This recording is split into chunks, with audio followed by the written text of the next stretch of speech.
ক্ষমতা তো বিএনপি, আওয়ামী লীগ, জামাতের মধ্যে সীমাবদ্ধ, নতুন রাজনীতির তো কোনো সম্ভাবনা নাই। দুর্ভাগ্য, আমাদের দেশে নির্বাচন বলতে বলা হয় যে ক্ষমতার পরিবর্তন। আমরা তো দেখছি ক্ষমতার একটা পরিবর্তন গণ অভ্যুত্থানের মধ্য দিয়ে হয়ে গেছে, কিন্তু এখন নির্বাচনের মাধ্যমে এই ক্ষমতা কি এক দলের কাছে যাবে, বিশেষ কোনো গোষ্ঠীর কাছে যাবে না? আমরা যে সবাই মিলে যে ক্ষমতার অংশীদার হয়েছি, একটা জাতীয় ঐক্যমত্য কমিশন করেছি, সেখানে সবাই সবার মতামত তুলে ধরেছি, তার ভিত্তিতে একটা রাষ্ট্র সংস্কারের স্বপ্ন দেখেছি, সেটা বাস্তবায়ন হবে।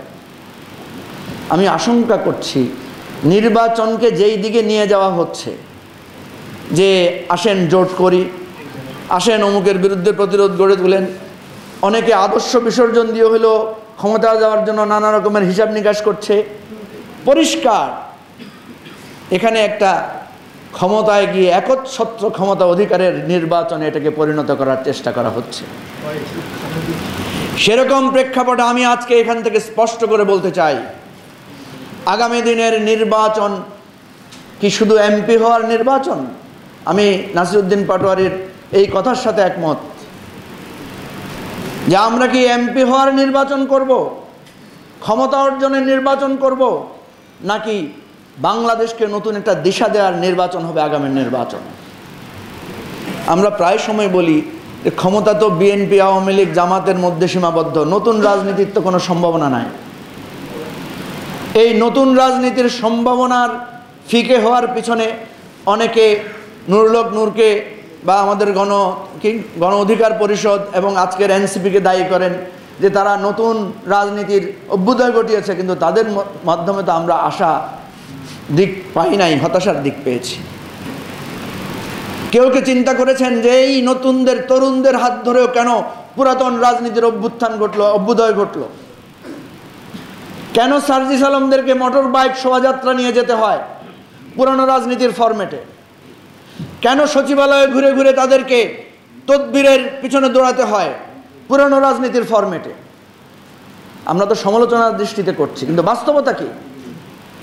বাস্তবতা হচ্ছে সার্জিস আলম যদি একটা রিক্সায় করে এলাকায় যাইতো, তাহলে পুরান লোকেরা কইতো এই যেগুলোর কোনো বেল নাই, এখনই এদেরকে মানুষ চেনে না, রিক্সা নিয়ে নিয়ে ঘুরে, এদের আর রাজনীতি কি বলেন, এরকম বলতো না? তাহলে এটা তো একটা সংকট। আপনি কি নতুন একটা ট্রেন্ড সেট করবেন, নাকি পুরাতনদের সাথে প্রতিযোগিতা দিয়ে ওদেরকে হারাবেন?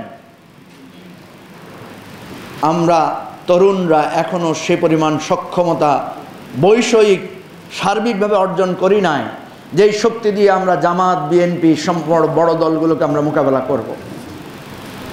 সুতরাং আমরা যদি বলি নতুন রাজনীতির প্রতি মানুষের আগ্রহ নাই, পুরাতন রাজনীতির প্রতিও তো আগ্রহ নাই।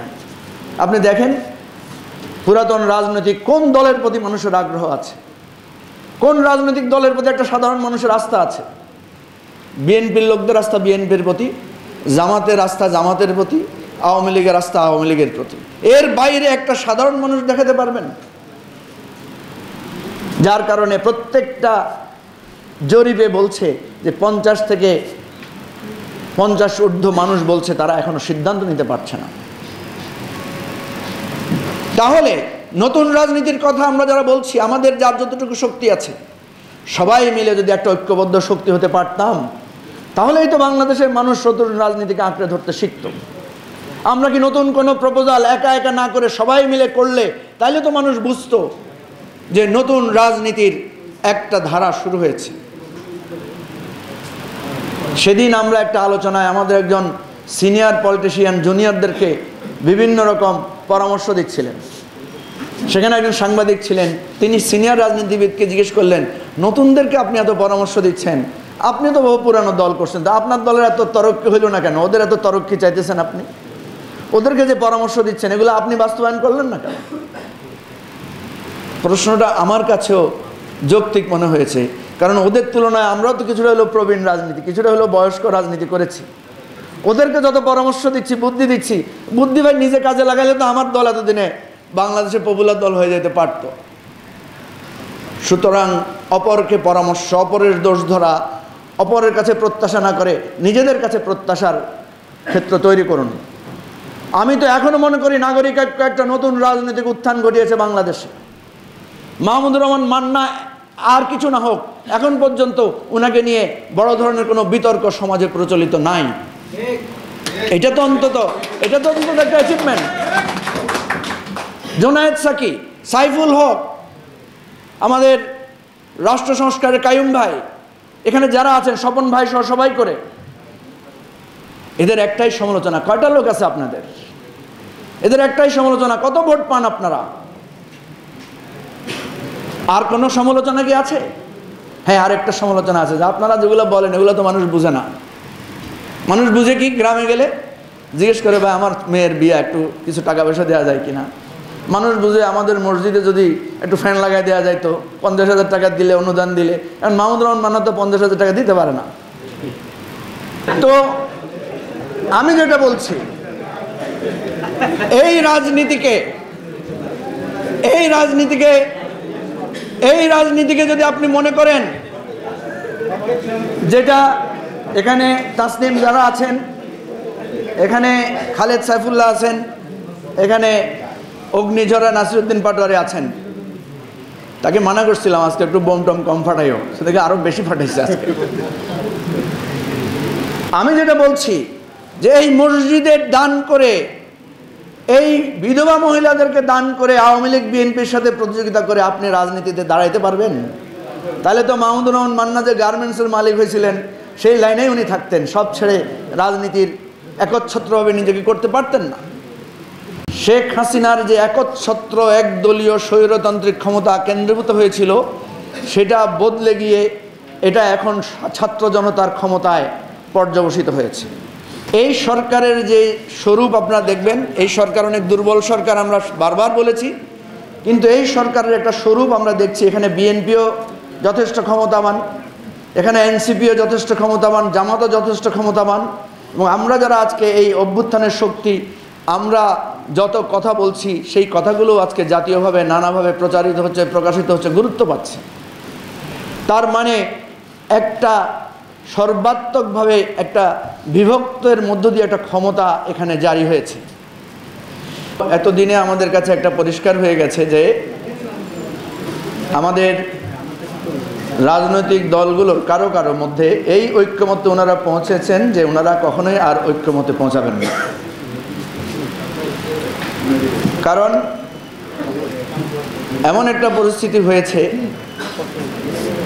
যে এক একজন একমত হয়ে গেলে মনে করছেন যে এটা ওনার পরাজয়, মেনে নিলেই মনে করছেন যে উনি মনে হয় কোনো না কোনো কারণে তার পয়েন্ট কমে যাচ্ছে।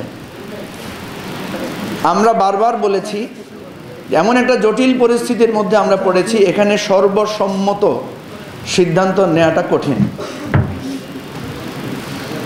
আপনারা দেখেছেন যে শেখ হাসিনা পতনের জন্য আমরা সর্বসম্মত একটা আন্দোলন গড়ে তুলতে চেয়েছিলাম, রাজনৈতিক দলগুলো সেরকম সর্বসম্মত আন্দোলন গড়ে তুলতে আমরা পারি নাই।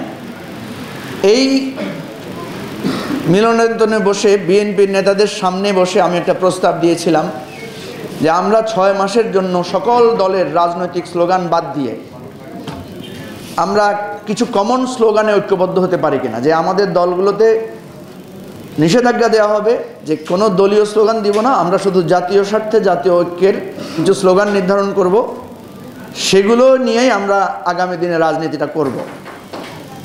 কিন্তু আমরা যেহেতু নবীন দল, আমাদের সেই কথাগুলোকে সেদিন অত গুরুত্বপূর্ণ মনে করা হয় নাই। কিন্তু দেখেন, গণ অভ্যুত্থানের কিন্তু কোনো দলীয় স্লোগান ছিল না। গণ অভ্যুত্থানের স্লোগান হয়েছিল কোটা না মেধা, মেধা মেধা। গণ অভ্যুত্থানের স্লোগান ছিল ঢাকা না দিল্লি, ঢাকা না পিন্ডি, ঢাকা ঢাকা। গণ অভ্যুত্থানের স্লোগান ছিল লাখো শহীদের রক্তে কেনা দেশটা কারো বাপের না। এখানে কোনো ব্যক্তিকেন্দ্রিক, কোনো দল কেন্দ্রিক, কোনো মতাদর্শ কেন্দ্রিক কোনো স্লোগান ছিল না। আমি কি ভুল বলছি বলেন? তাহলে যখন আমরা সবাই একই স্লোগানে রাজপথে নেমেছি, মনের অজান্তেই আমাদের মিছিল এক বিন্দুতে মিলিত হয়েছে। মনের অজান্তেই বিএনপির রক্ত, জামাতের রক্ত, নাগরিক ঐক্যের রক্ত, গণতন্ত্র মঞ্চের রক্ত, এবি পার্টির রক্ত, তখন তো এনসিপি ছিল না, আমাদের সকল রক্তর ধারা মিশে যেই জায়গায় মিলিত হয়েছে সেটা হচ্ছে সাধারণ ছাত্র জনতার ঐক্য।